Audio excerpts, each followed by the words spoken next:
దేశవ్యాప్తంగా హెచ్వీపీ వ్యాక్సినేషన్ ప్రారంభించిన ప్రధానమంత్రి నరేంద్ర మోడీ. రాజస్థాన్లోని అజ్మీర్లో ప్రధానమంత్రి నరేంద్ర మోడీ దీనిని ప్రారంభించారు. మహిళల్లో గర్భాశయ ముఖద్వార క్యాన్సర్తో పాటు నివారించదగిన మరికొన్ని రకాల క్యాన్సర్లను అరికట్టడమే లక్ష్యంగా కేంద్రం ఈ కార్యక్రమాన్ని చేపట్టింది.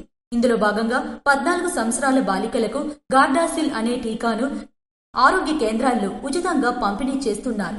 ఈ వ్యాక్సిన్ హెచ్వీపీ టైప్ 16, 18తో పాటు టైప్ 6, 11 రకాల నుంచి ఇది రక్షణ కల్పిస్తున్నట్లు కేంద్రం తెలిపింది. గర్భాశయ క్యాన్సర్ నివారణకు ప్రపంచ స్థాయి వ్యూహంలో భాగంగా హెచ్వీపీ వ్యాక్సినేషన్ చేపట్టాలంటూ ప్రపంచ ఆరోగ్య సంస్థ చేసిన సిఫార్సు మేరకు కేంద్రం దీనిని ప్రారంభించింది. ప్రతి ఏటా 1.15 కోట్ల వ్యాక్సిన్లను పంపిణీ చేయాలని ప్రభుత్వం లక్ష్యంగా పెట్టుకుందని ఆరోగ్య శాఖ వెల్లడించింది.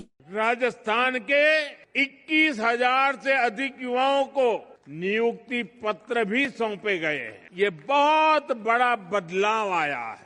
आज वीरांगनाओं की इस धरती से मुझे देश भर की बेटियों के लिए एक अहम अभियान शुरू करने का अवसर मिला है, जहां अजमेर से एचपीवी वैक्सीनेशन अभियान शुरू हुआ है। ये अभियान देश की नारी शक्ति को सशक्त करने की दिशा में अहम कदम है।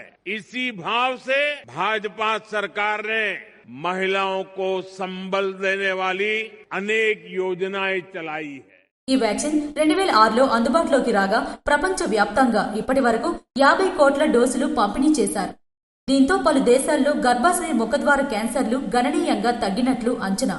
160 దేశాల్లో ఇప్పటికే ఈ టీకా పంపిణీ కార్యక్రమం అమల్లో ఉండగా వీటిలో 90 దేశాలు సింగిల్ డోసులు అందిస్తున్నాయి. ప్రపంచంలో క్యాన్సర్ బాధితుల సంఖ్య పరంగా చైనా, అమెరికా తర్వాత భారత్ 3వ స్థానంలో ఉంది.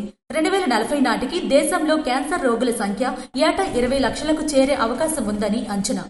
ప్రస్తుతం ప్రపంచ వ్యాప్తంగా ఏటా 2 కోట్ల మంది క్యాన్సర్ బారిన పడుతుండగా వీరిలో 15 లక్షల మంది భారతీయులే ఉన్నట్లు ప్రభుత్వ గణాంకాలు చెబుతున్నాయి.